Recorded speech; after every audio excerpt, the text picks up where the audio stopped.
Hello and welcome back to Wide Awake Politics. I say welcome back because this is actually episode 2 coming at you.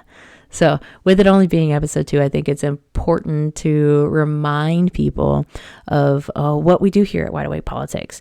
The main goal here is to kind of cut through all the noise that's happening in the media, whether it be on social media, mainstream media, surrounding what's actually happening. I think that a lot of the media types, especially mainstream media, they are all very, very well versed in what's going on. And when the average American sees it, who have other things that's going on, they look at it and they may not understand the full picture because they need to be informed. We need to be more informed of the reasonings behind why these decisions matter, why the processes that are in place and the things that keep our government together, our foundation, are written in the Constitution, and why they're written the way that they are into the Constitution. So those are what we're going to examine. I think today, it's Monday, November 25th, 2024. It's Thanksgiving. I think when we think about Thanksgiving, we think a lot about, what's in your oven, what's in your refrigerator, what's in your cabinet, right? So when we think about cabinets, we're going to shift gears and we're really going to be talking about who President-elect Trump wants in his cabinet. There's been a lot of names over the last few days, a lot of nominations put forward, a lot of allegations being made against some of the nominations. We've already had a dropout. And then there's more to come in that process. So this is what's known as the appointments process.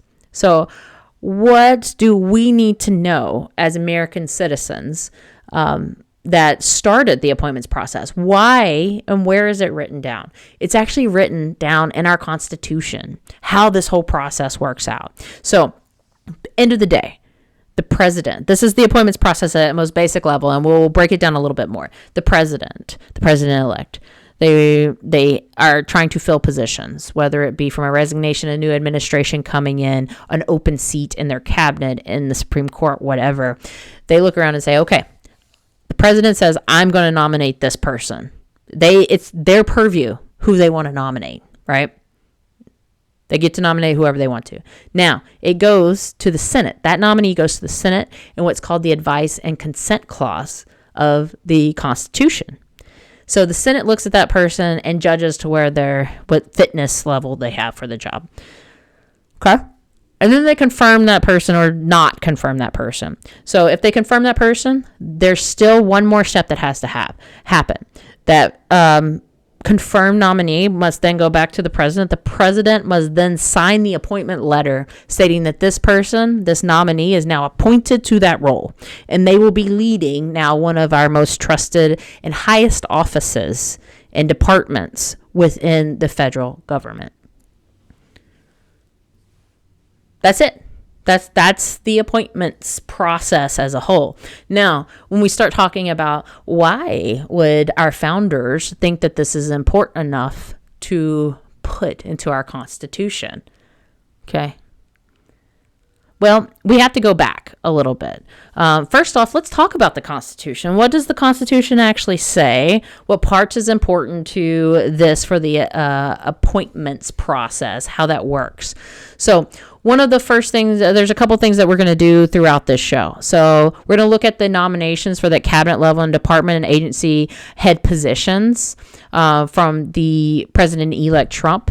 And one, we're going to turn to the Constitution, see how that works. 2, we're going to look at precedent from George Washington and his cabinet selections, from how he did that, how he decided it. We're also going to look at what some of the President-elect Trump's nominations, who he has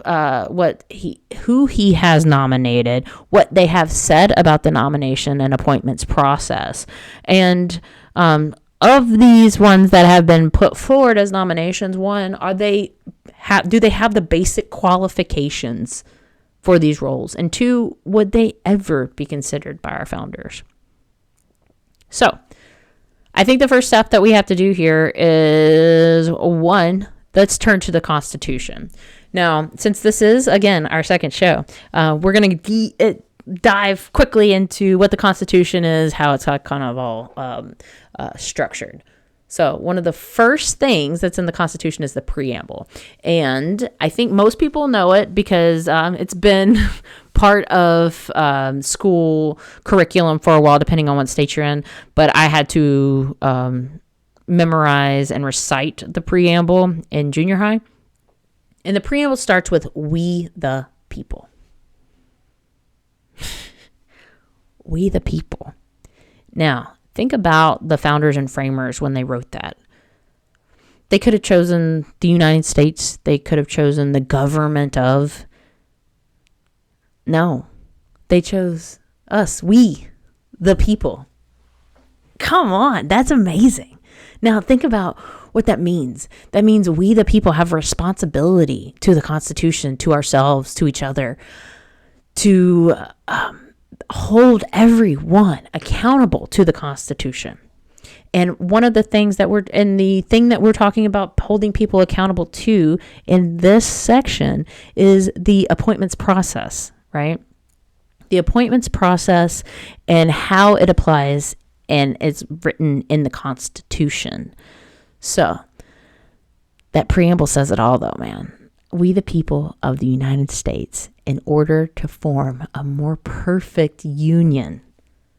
And I'm just going to go on a little bit of a tangent there because, oh my gosh, those words, they mean things. I respect this gentleman that has been in my life a long time. And one of the things that he would always say is words, they mean things. And it's true. I mean, but when you go back and you read those words of the preamble and you think about what that means, the promises, and you think about the words and the promises of all of our founding documents, some of the things in there, in order to form a more perfect union, establish justice. Come on. These are words and they mean things, and we're all men are created equal. And even if it didn't mean it, then damn it, we're going to try and strive for a better union, a more perfect union, every single one of us. That is our duty because we are the people, right? So our basic things that we can do as we the people is to hold those people that we're putting in our highest offices accountable. And how do we do that whenever we're talking about appointments? What is the point of them being in there? We the people. All right. Now, sorry. I know that was a little bit intense, but there's just something about the writings of our founders. It's beautiful the way that they really structured the Constitution. Yeah, there's holes and there's gaps, and we need to change things up a little bit over time. And Thomas Jefferson actually, he was very dead set on that. He's like, I'm not one for change, especially when it comes to constitutions and things of that nature. But you know what? If we don't change with the times, if we don't adapt with the times, then we are making a grown man wear his jacket that was meant for him when he was a child.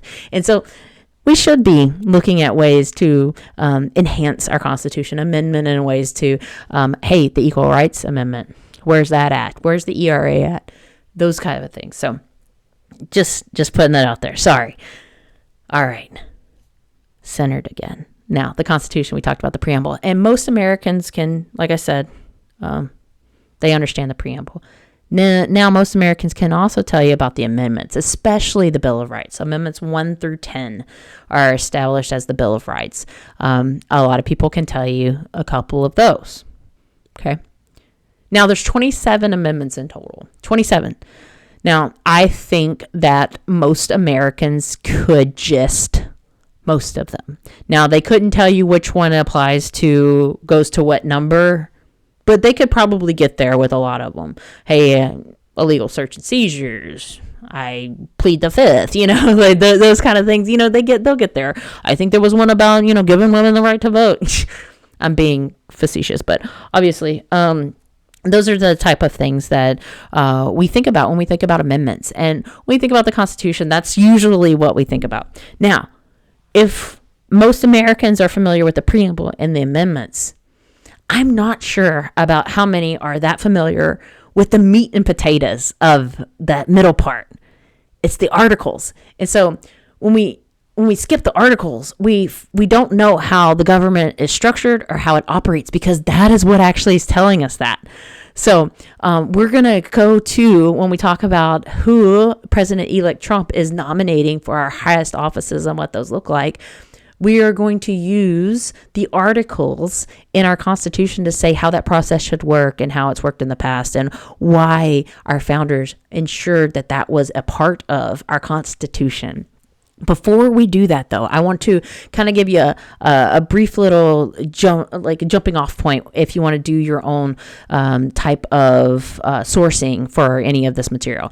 So some of the places that I use to look up information when it comes to primary source material, especially when it comes to the Constitution, Supreme Court decisions, I start with the constitutioncenter.org. It's a great resource for explaining the Constitution. Now, don't ever stop at just that one resource. This is one of those just pro tips. Use as many resources as you can. Use resources that you may not agree with. If you are right wing and you say, I don't like that MSNBC, all that bull crap, right? Or maybe if you're left wing and you're like, I'm not listening to Fox News. Cool. But you're not going to understand what they are thinking if you don't actually reach out and kind of view from their perspective. Because I'll tell you, with any kind of conspiracy theorist or anything, there is a little bit of truth to almost anything.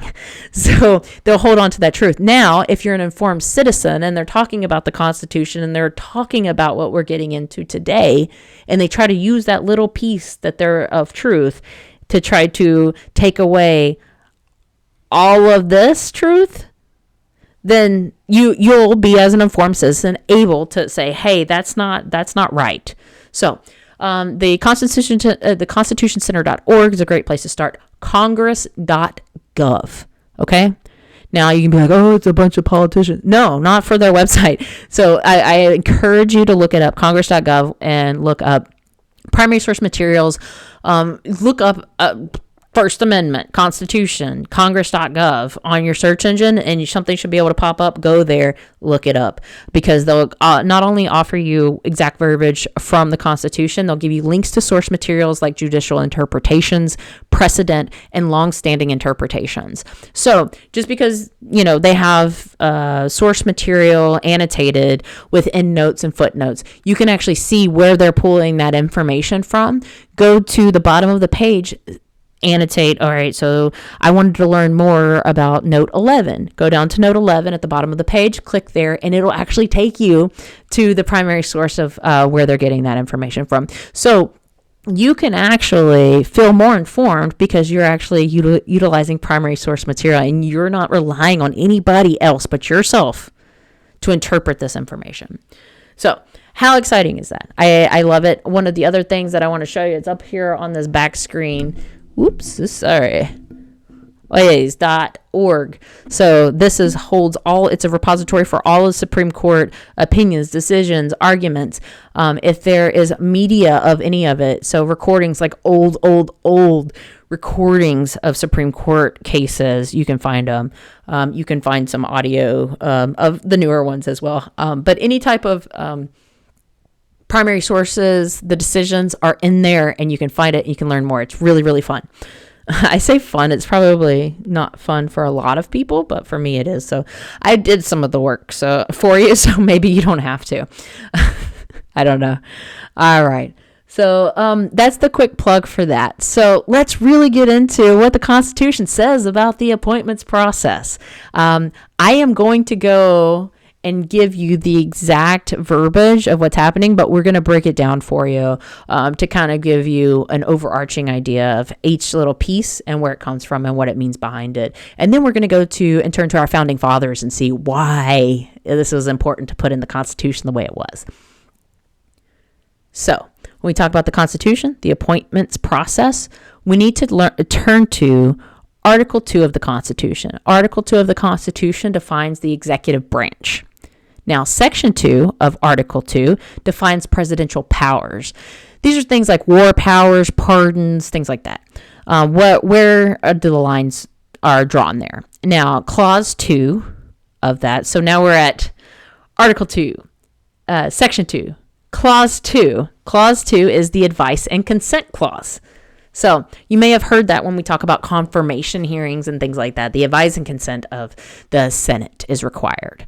So this is the actual verbiage of that right here. So it says, he shall have power. So the president shall have power by and with the advice and consent of the Senate to make treaties, provided 2/3 of the senators present concur. Okay, so Clause 2 covers the entirety of the advice and consent clause. This particular first line of this portion, is covering actual treaties. So president can make them, but they're not confirmed. They're not real until the Senate, 2/3 of the Senate votes and says that it's good. So that's the first part. It's not to do specifically with the appointments of cabinet members. This does, okay? And it says, and he shall nominate. So the president shall nominate, and by and with the advice and consent of the Senate shall appoint ambassadors, other public ministers and consuls, judges of the Supreme Court, and all other officers of the United States whose appointments are not herein otherwise provided for, and which shall be established by law. That's a lot of words. So let's break it down a little bit. And he shall nominate. So the president shall nominate. So that's the first step of our appointments process. The president shall nominate. And by and with the advice and consent of the Senate, so that's step 2, the confirmation of the Senate, all right, shall appoint. So that's the third part, is appointing them. So signing of that paperwork saying officially appointed to that position. Now, here is who it applies to. Ambassadors. So an example of President-elect's cabinet, Mike Huckabee is tapped to be the ambassador of Israel, I believe. So he's going to have to go through that advice and consent of the Senate. So he'll have to be confirmed through the Senate. Other public ministers and consuls, I don't have any of those off the top of my head, sorry. The next one you're familiar with, or we will be familiar with if you're not right now, judges of the Supreme Court. So anytime there's a vacancy in a Supreme Court seat, usually through death or retirement, they will appoint a new judge. So we've seen that a lot in recent cases between Merrick Garland's nomination by Barack Obama and Mitch McConnell in the Senate, not bringing that to a vote. So that kind of got cut off there. That process got cut off with Mitch McConnell not bringing it to a vote in the Senate. So there was no confirmation of it happening. So Merrick Garland ended up being the attorney general for President Biden. And then you also have a similar circumstance. Instead of a year between the time that was going to elapse between President Obama leaving office and the actual vacancy with the Supreme Court justice seat, during President Trump's term at the very, very end, Supreme Court Justice Ruth Bader Ginsburg had died, and the Senate, led by Mitch McConnell, immediately put in the Amy Coney Barrett nomination and passed. So two different interpretations of how that and how it's utilized through political means, right? But I think we'll get into more of those cases as we go. But that is probably one of the ones that you're most familiar with, is when we go through the nomination process for that. We've seen some dramatic Supreme Court justice confirmation hearings in the past, and not just recent past too. Clarence Thomas, I think that was a pretty big confirmation hearing. So this is where it gets tricky for what we're talking about now. And it says, in all other officers of the United States whose appointments are not herein otherwise provided for, and which shall be established by law. So let me kind of put that into layman's terms a little bit. So when they say all other officers of the United States, and which shall be established by law. A little bit of preview, I'm going to jump ahead and foreshadow here, is the founders made the point to ensure that the Congress can create departments, can create agencies, but the president is the only one that can nominate people to head those. So it's kind of a separation of powers there. So the Congress can't just create an agency and then appoint somebody to take that over. Same way with the president can't just create a department and then appoint somebody to take that over. It doesn't work like that. So the founders actually put that in there for a reason. So when they say all other officers of the United States whose appointments are not herein otherwise provided for and which shall be established by law. So what we're talking about there is like the cabinet at this point is 16 people. That includes the vice president. So there's like 15 positions within the cabinet. Some of them have been created. So Department of State, Department of Defense, these are all departments that were created. The Department of Justice. These are all departments that were created by Congress, right? And then now the president is able to appoint people through the appointments process, right? So that's what that has to do there. So when we talk about these officers, we're talking about cabinet level officers. We're talking about people who only report to the president of the United States. There's nobody else in between there because there is another section to this. So, the next section says, but the Congress may, by law, vest the appointment of such inferior officers as they think proper in the president alone, in the courts of law, or in the heads of departments. So you kind of got a couple different things here. In that second part, it's talking about inferior officers, not the principal officers that are heads of departments, but maybe some officers that do have that are higher up in those agencies. That authority can be vested into the heads of the department. Maybe the director of the OMB can, sign off on and appoint somebody inside of his own department. And so that's really the difference there. Is there's a lot of verbiage that can kind of get up for interpretation, and that's why that there's been Supreme Court decisions after the fact that have kind of set the precedent of what's really going on. But in order for us to understand this and how it applies for us today and what we need to look out for, is we have to understand why it was important for our founders and our framers to put this in. So there's two actual reasons why this was important. First, I think we have to look at it from the colonist perspective. So the colonists who lived during the American Revolution absolutely resented the monarchy.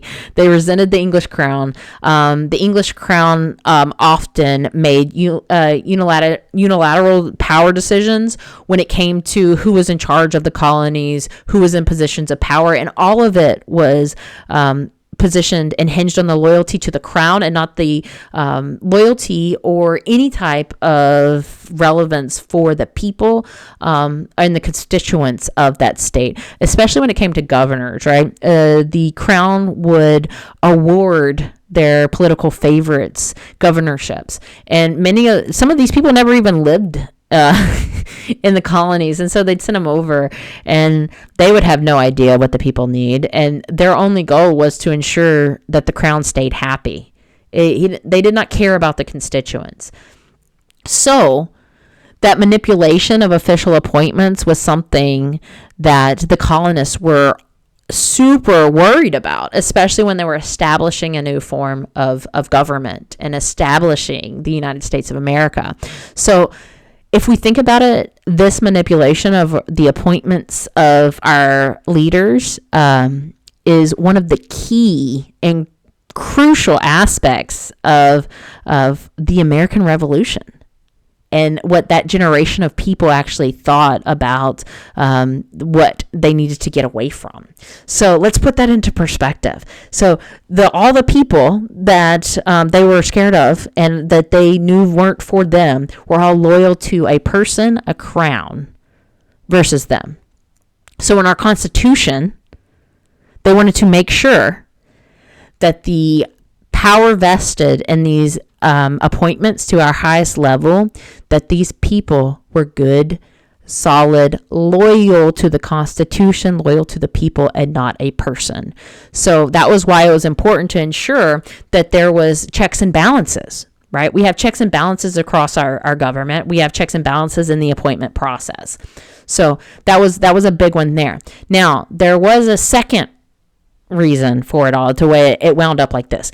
Because by the time between the American Revolution and the signing of the Declaration of Independence and then actually the Constitution being a thing, there was a time-lapse period where there was a lot of things happening. There was war and everything else. So a lot of articles of confederation were established and state legislatures were given a lot of power for different things. So while they kept in mind that it was not right for one person to be in charge of appointing people in our highest roles, they thought that the greatest thing to do then was to give it to the state legislature and have a body of people at that point being in charge of appointing people. Now, it sounds right.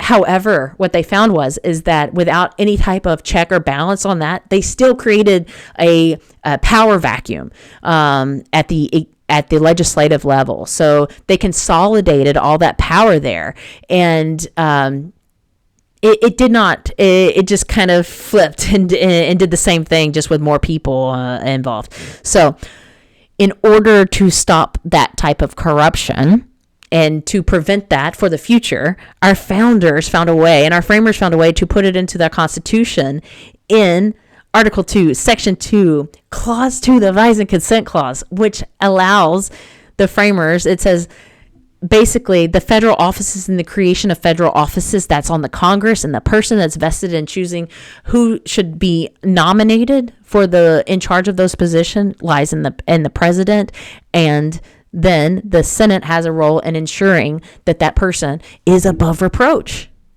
fits those qualifications for this, right? So why would they do that? What are some of the other reasons to place the power to appoint a principal officer with the president, right?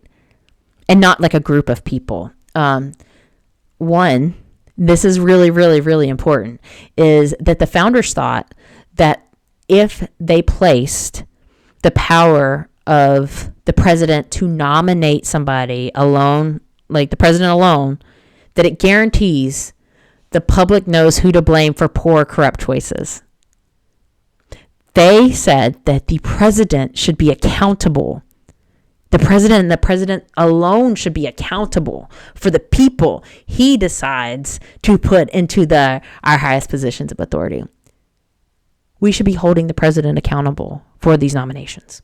That's what our founders say. Alexander Hamilton has something to say about this.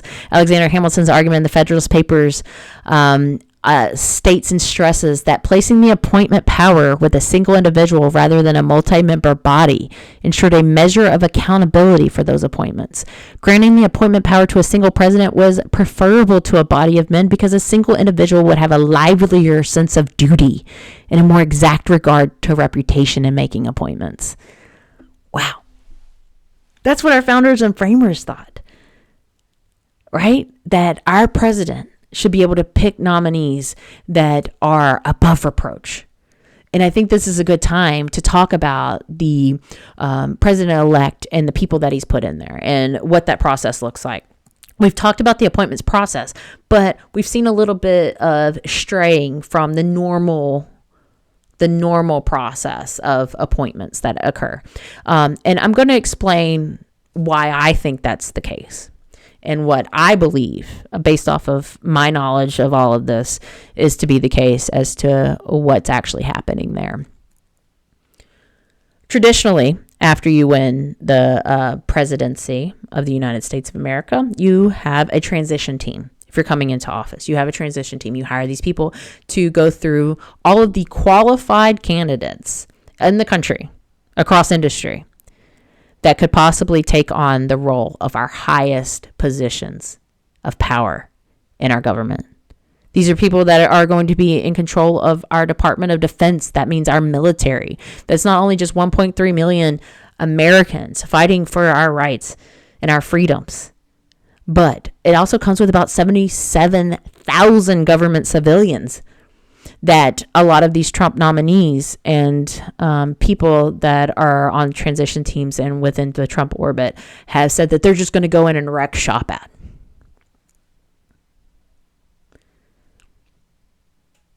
They don't know what's going on. And then they're going to go in and then just pull away parts of our government. Are they qualified to do that? Do they understand the mission sets of the different agencies they're going to lead? Do they understand the budgets? Do they understand how to lead that many people? What are the qualifications behind that? And the transition team is there to look at all of these people that meet those qualifications and say, which one is the best one? And our founders will tell you that we need to find somebody above reproach, somebody that whenever they walk in to be a nominee or even a candidate for one of our highest offices, they are required by most president-elects to walk in and bear every single mistake they've ever made. Whether they stole a piece of candy whenever they were 7, the transition team wants to know about it in a normal transition. Why is that? Because anything can be used against somebody, and they need to be above reproach. The candidate for these appointments, the nominee for these appointments, should be walking into the transition team's office, opening up their closet of skeletons and introducing them to every single one of them, because the American people deserve to know who is going to be in charge of their biggest organizations. And I mean that seriously, because one of the things that usually happens with these transition teams is FBI investigations.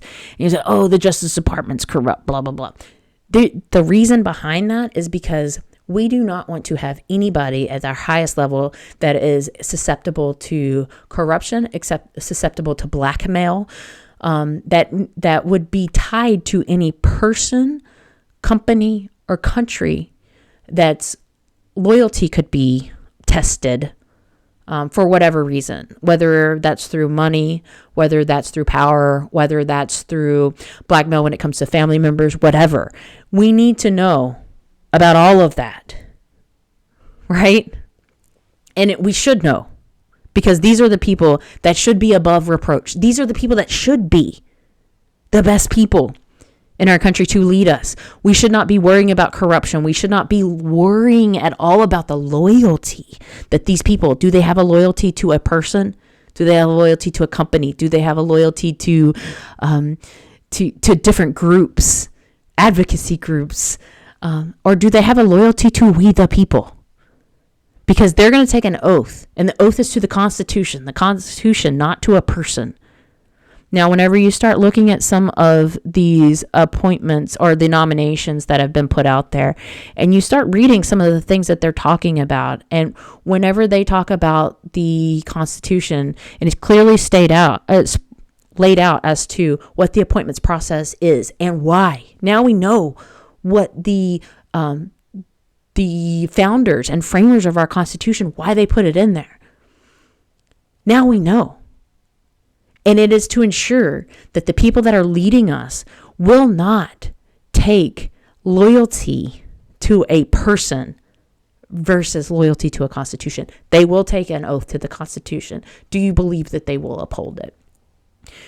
Now, I will say, so far, this appointment process has worked. I think that that's something that we should be happy for at this point.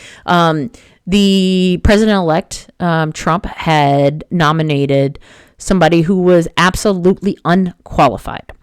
So Matt Gaetz, the representative from Northwest Florida, I was actually one of his constituents. I lived in that district for a while. He was absolutely unqualified to be attorney general, not just because that he's a firebrand and that his loyalty is it's not even to a person. I don't know who his loyalty to is, but it's not to the American people. But the president nominated him. Now, per Alexander Hamilton, we should be holding the president accountable for the people that he's putting up into our highest levels, right? We should be holding him accountable for putting up unqualified candidates. But luckily, the Senate, through the advise and consent, they didn't get to the confirmation portion of it, but they started talking about the advice, right? So Mr. Gates ended up meeting a multiple senators from his own party and from the president's own party. And just based off of those discussions, they were forced to remove him from consideration. Now, within the day, they already had a backup. Now, again, in a normal transition process, that these people, all of these people would be vetted to, I mean, we should know every single cavity. You know, do they have a hangnail? We should know about it. And that is by design. It's by design in the Constitution, because these people, we have to understand who their loyalty to is. Is it to you? I sure hope so. And if you find that some of these candidates are not qualified, what should you do? How do you hold your people accountable? You talk to your senators, you talk to your representatives, you call them, you email them, you write them, you let them know that you're informed and you're paying attention. And these people do not respect the Constitution. They talk a lot about going in there and just breaking up the system and doing this stuff, right? We need to be able to talk and be informed, but also speak truth to this. A lot of the people that are up for nomination are not qualified to even work in these departments, much less run them. And that is truth. So I encourage you all to keep looking at them, look up what's going on with them. The other point I want to, before I end my liberalism digression here, is the fact that when we talk about Alexander Hamilton's words and the words of our other founders here, we talk about the duty, that the livelier sense of duty that the president should have for making these appointments and the accountability they should have for making these appointments. I would like, if I knew how to use the software at this point, I'd like to put together a collage of all the times the president-elect has said that he does not take any responsibility for, throws someone else under the bus for something that he did, flatly rejects the notion that he knows somebody or anything about the topic that he clearly was involved in. You can look those up, because our job is to hold him accountable. And while he will be the president on January 20th, I do not have, I mean, that's democracy, baby. We talked about it. It's democracy. It's the way it works. And in order for us to continue that democracy, we need to ensure that the smallest things like the appointments process and the advise and consent clauses are being followed. And we do that by being informed, by talking to our senators, by talking to our elected officials, by ensuring that they know that we are informed and that we're watching and that we will hold them accountable, not only at the ballot box, but every single day.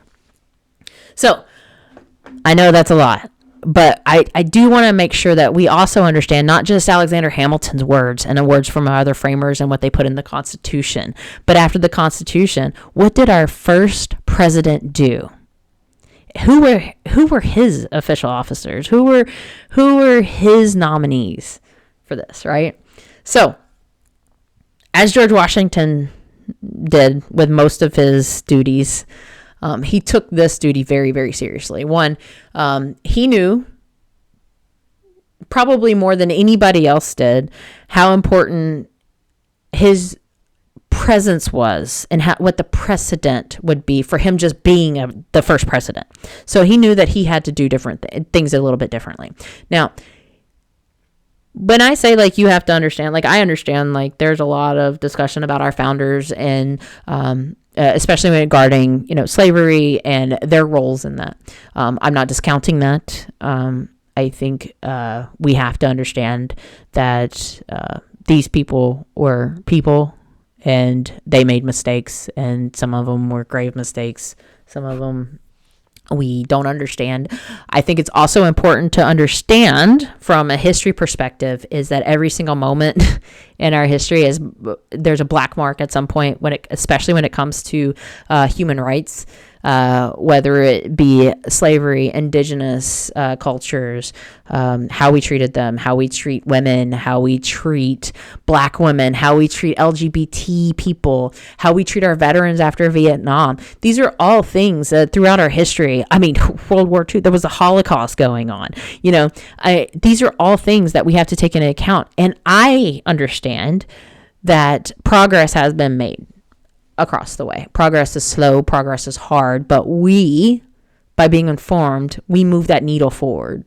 Maybe just a little bit, but we move it forward. I also know that in generations from now, when they look back on us, hopefully they'll be able to say, they did this progress. But I know that there'll also be some times where they'll say they were really on the wrong side of history for this. I understand that. Well, I'm wide awake. I know I have blinders. That doesn't mean I'm going to just let that be the case. I'm going to strive every single day in order to move that needle of progress. And I hope that you come with me on that journey. And how do we do that? We hold our elected officials accountable. So what did George Washington actually say about all this? What did he do? Well, he, of one, always knew that he had to be above reproach. So every decision he made sure that he did it with emotional intelligence when it came to the political side of things. So he evaluated the men on their fitness for duty.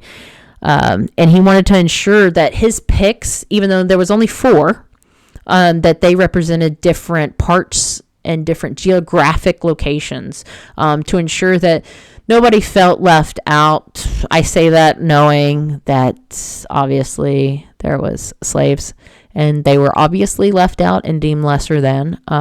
So just to set the scene on that. But here's his 4 positions. So Thomas Jefferson was his nomination for Secretary of State, Alexander Hamilton, Secretary of Treasury, Henry Knox for Secretary of War, and Edmund Randolph for Attorney General. You may know the names Thomas Jefferson, Alexander Hamilton. You may be familiar with Henry Knox, but the top 2 they're usually ones that stand out because they were very vocal and they like to write things down a lot. So they were also very contingent. There was a lot of smashing of the heads with each other. But those people, even with their differences in ideologies, they played an important role in ensuring that they led their departments, they led their areas, and they were the experts in it, and they could talk to the president and give their honest assessments. And the president didn't expect blind loyalty to him. President George Washington did not expect blind loyalty. Thomas Jefferson and Alexander Hamilton were at each other's throats all the time during cabinet meetings. But that's what you want. You don't want somebody that's scared to death to say something that they might get fired.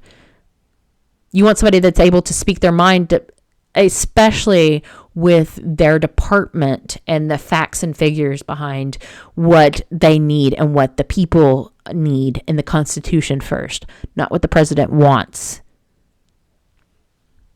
Boom. No, I'm just kidding. But so now, what does that look like now? So instead of 4 cabinet positions, and I want to tell you, I just want to point out that those are 4, and they did not include John Adams, who was the vice president at the time. Now, there are 16 cabinet positions. That includes the vice president. So I probably would have been really funny to John Adams because he hated the vice presidency. He thought it was like the most useless job in the world, which is always why I kind of laugh whenever the campaigns would go after vice presidents. Like, what did you do? Why didn't you do anything? It's like, man, if you only knew how much they just put a vice president in the corner and say, just be quiet and break ties in the Senate every now and then. But anyway, that's basically where we're at with the founding and how George Washington kind of looked at things. I do want to remind you that John Adams did have this to say about George Washington. In the summer of 1789, he said, "No man, I believe, has influence with the president. He seeks information from all quarters and judges more independently than any man I have ever known." That's a lot from John Adams. It's a lot. So while we've talked about Article 2, Section 2, Clause 2, the Advise and Consent Clause of the Constitution, we've talked about precedent of what George Washington did. The other thing that we want to make sure that we understand is that Supreme Court precedent. So Marbury versus Madison, I believe we may have talked about that, which spells out that process. United States versus Germain, it's another one that kind of goes into more depth of what the term officer means. If you're looking for something there. Shoemaker versus the United States is another one that has some precedent for the Advise and Consent Clause. And then Buckley v. Vallejo. So this is another one that is known for something else, for a big landmark decision, but actually has impacts on the advise and consent clause. So actually, Buckley v. Vallejo is really centered around the creation of the Federal Elections Commission. So it was decided there was the Federal Elections Commission was created, and then a bunch of people were appointed to it, and then the Supreme Court said, whoa. We need to have this significant authority test for these people. Like, you think that these are inferior officers, and that's why you vested the power outside of the Senate for the advise and consent. But FEC commissioners, they have significant authority. So the Supreme Court said, not so fast. You can create the FEC, but you need to make sure that they go through the confirmation process, and that's what that is.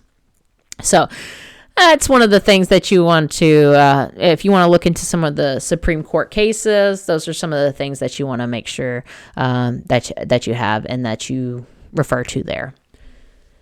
Now, we've talked about all that. Let's talk about some of the people that the president-elect has currently nominated. So, Secretary of State, let's talk about that one. It's pretty easy. It's Marco Rubio. It's Senator Marco Rubio from Florida. While I don't agree with a lot of his policies or the way he talks about certain issues, he should be fine. He's been on numerous foreign affairs committees, intel committees for a long time. He's been in the Senate. He understands the stakes of what's happening and the gravity of the situations we find ourselves in. I do question how much he will push back as far as loyalty to the president specifically, but I think that is something that we'll figure out in the Senate confirmation hearings. I don't think that there'll be an issue with confirming Senator Rubio, though. So we're going to Secretary of Defense. So Pete Hegseth, you may have known him from maybe his things on Fox and Friends on the weekends. He's been on Fox News for a while now. So the media is focused on his sexual assault claims against him. While that would and should be, right? Because we talk about these positions of power and authority that these people have. We want them to be above reproach. We want them to be good people, of good moral characters that can make decisions based off of the people.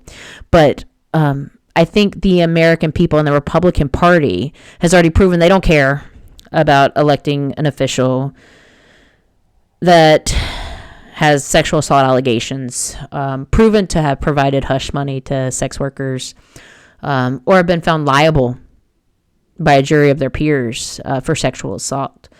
Again, character should be a part of electing people to offices that directly represent us. And while I understand that this position is not a elected position, we have elected a person that directly is responsible for nominating these people. So we need to hold that person accountable, as our founder said that we should. So instead of focusing on any allegations against Pete Hegseth, let's focus on the confirmation gets closer. Let's focus on some facts about him. So Pete Hegseth, some facts. He's a combat veteran. He's an author. He's very well educated. I believe he's got degrees from Princeton and Harvard. He's a Fox News Weekend anchor. Okay. So he's able to speak and provide a message. So he worked as the executive director for Vets for Freedom, which advocated for a greater troop presence in Iraq and Afghanistan, and then shifted positions and went to the executive director for Concerned Veterans for America, which advocated for greater privatization of the VA. If you know me, I do not like privatization of the VA. I don't think it benefits our veterans. I don't think it benefits us as a nation. It's a money pit because we already know what privatizing healthcare does. It does not provide us more benefits. It just takes our money and then justifies why they won't allow a doctor to do what they would like to do. But that's neither here nor there. He has not served in any senior level leadership role in defense. He has no experience running a large organization, especially one with over 3.4 million people. 777,000 of which are civilians that the incoming Trump administration has loudly hinted at trying to cut without much consideration for, well, anything. And whenever you do that, you lose so much of your working people. You lose so much working knowledge. You create chaos. You create confusion. You stop our government from functioning is what actually happens there. And you don't want to do that in the Department of Defense. I don't know how else to really say that. But getting back to Pete Hegseth. So in his book, American Crusade, Our Fight to Stay Free, he believes that there are, these are quotes, irreconcilable differences between the left and the right in America, leading to perpetual conflict that cannot be resolved through the political process. He said that his book lays out a strategy we must employ in order to defeat America's internal enemies. Hegseth has described America's internal and domestic enemies as leftists, progressives, and Democrats, as enemies of freedom, the U.S. Constitution in America. I think it's important to note that the campaign and the president-elect Trump has repeatedly said the enemy from within and used that phrase several times. And here we have somebody who's nominated for Department of Defense in charge of our military talking about how he set up a strategy to defeat America's internal enemies. I don't think that makes you qualified. He also says he wants to purge the military of woke generals and DEI programs, saying that any general that was involved, general, admiral, whatever, that was involved in any of the DEI woke shit has got to go. He also criticized the U.S. military slogan, "Our diversity is our strength," calling it the dumbest phrase on planet Earth. He has criticized efforts to counter extremism within the U.S. military, writing, "Rooting out extremism, today's generals push rank-and-file patriots out of the formations." In his 2024 book, The War on Warriors, Hegseth, as opposed to including women in combat roles, saying in 2024, "I'm straight up just saying we should not have women in combat roles." He has also opposed transgender troops in the military. These statements are not in line with our military values. We have an all-voluntary force. All voluntary. We volunteer for a wide variety of reasons, and they're all our own. I don't believe that anyone is joining the military because they're woke, and I don't even know what that means. I always think that it's funny that we let people on the other side of the aisle use terms to define us, and try to use that as insult. Oh, I'm woke. Okay, cool. I'm wide awake. Cool. I'm actually seeing things clearly. I am woke. Okay. Awesome. But what does that mean? What does that actually mean when you're talking about policy? Now, that person is going to be in charge. Now he has to put a policy to what it means to root out and get rid of woke people. The Trump administration, the incoming Trump administration, and the transition team has already talked about going through and trying to just fire generals that are woke. So this falls in line with what the president-elect has said on the campaign trail, right? I actually served with transgender individuals on active duty and then later as a contractor. Not one of them made it about them being transgender. Other people did. Why don't we just let people do their jobs that they want to do? I don't know. So, end of the day, is Pete Hegseth qualified to be the leader of the Department of Defense? Should he get a confirmation hearing where the Senate is wasting time on an unqualified person for one of our most important offices? That's the question. Now, if you do not believe that, if you believe he's unqualified for the position, then I need you to do that thing where we're going to hold people accountable. Okay? Now, the next one, Attorney General nominee Pam Bondi. She was a previous Attorney General of Florida. She's got a pretty interesting past with Trump. Before he was considered running for president the first time, Florida, the Trump University was being investigated. Pam Bondi, as the Attorney General for Florida, were going after predatory companies. Trump University was one of the predatory companies that were taking money from students and not providing them with any education, any accreditation, or anything else. So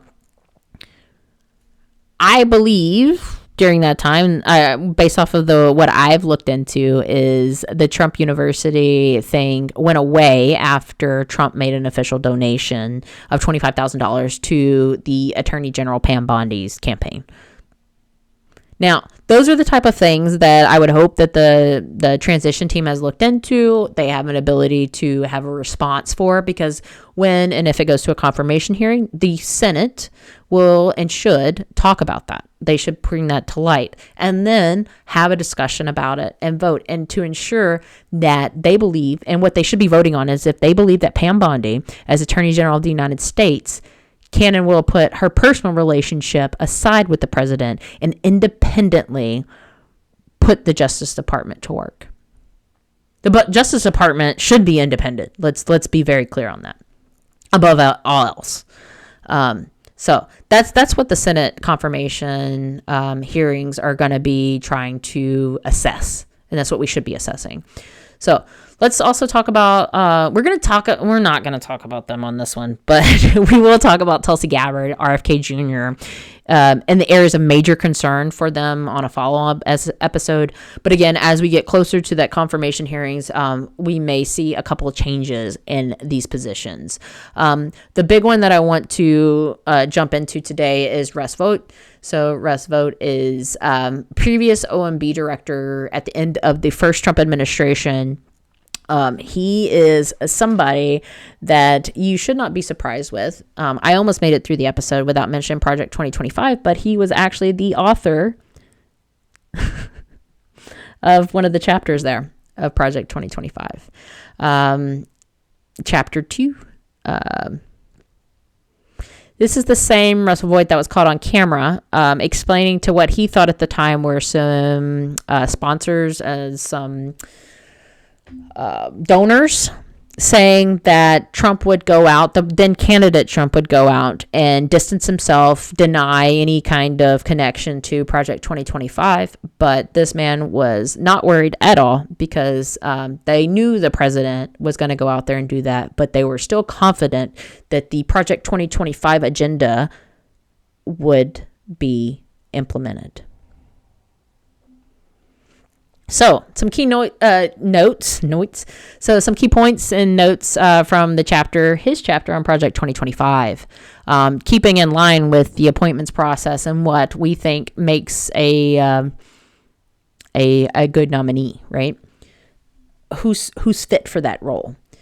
So some key points. On page 51 of Project 2025, he advocates for the immediate evaluation and elimination of entire directorates in the NSA and replace with ones that will drive the implementation of the Republican agenda.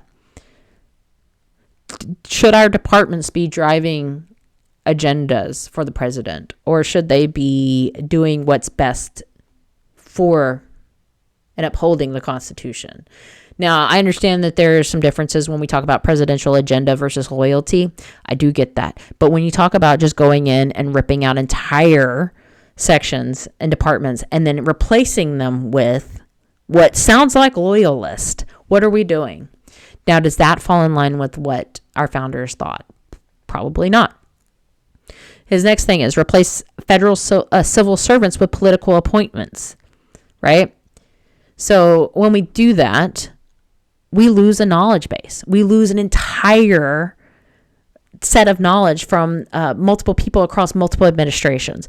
Federal civil servants are supposed to be able to work from one administration to another. One, to bring that knowledge base and say, hey, we can't do that good idea that you had because we tried it 10 years ago, and here's why it didn't work. And here's why we can't do that. Here's why that there are laws why we cannot do X, Y, and Z. And here's who they're in place to protect. Now, I know on the outside, some people may not understand some of those things, but I think with any new position, when you talk about you're coming into an immediate role and immediately dropping things. I mean, you've heard Elon, you've heard Mr. Ramaswamy. They've always talked about, we're just going to go in and just fire people. Now, let's take that into place where you work. Now, when you go to work and you say you get a new boss, okay, what do you appreciate when the new boss comes in? Do you appreciate when they come in and say, you're out. I don't care what you do here. what is that going to do to the other people that are sitting there? They're going to go, either I can't afford to lose this job, so I'm going to do whatever that man wants to do, or whatever that individual wants me to do, I'm going to follow it, right? Because I can't afford to lose this job because I have a family or whatever. And you have the other person going, I'm going to need to find another job. So now you've lost, you've taken 3 people that you don't know where they stand on anything. You don't know what their jobs are. You don't know how their job feeds down to the other departments, the other sections of intelligence, the other sections of the military, whatever. You have no idea. You've lost those right off the bat. Now you've taken one of them and you've turned them and said, I do not want to stay here anymore. And the other one said, I'll do anything to stay here. So let me be loyal to you. That's what you're talking about. You're creating loyalists. You're creating people that probably do not care, right? They're just like, I just need this job for money, for my family. That's not the way we do business. What we appreciate when somebody comes in as a leader is to sit there and watch and give it a few weeks, give it a few months to see how things work, to understand how things work, to see what really can we cut? Where are those friction points? What can we do to alleviate those areas? That's what you expect. You don't expect somebody to come in without any knowledge base of that organization or anything else and just say, meh, come on, what are we doing? What are we doing there? So, we're going to go into a little bit more of Russ Voigt and what he thinks, and what he has said and how he believes things should play out in the future. But I think right now, that's where we're going to leave it. It is, at the end of the day, it is important to be informed. It is important to hold people accountable. And if our president is not going to hold and be accountable for his picks, then we need to hold our senators accountable.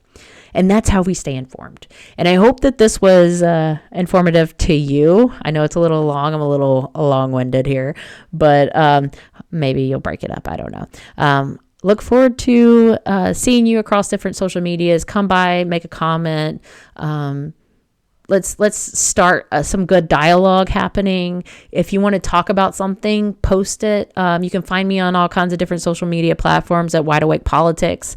And I look forward to having some good conversations. Thanks.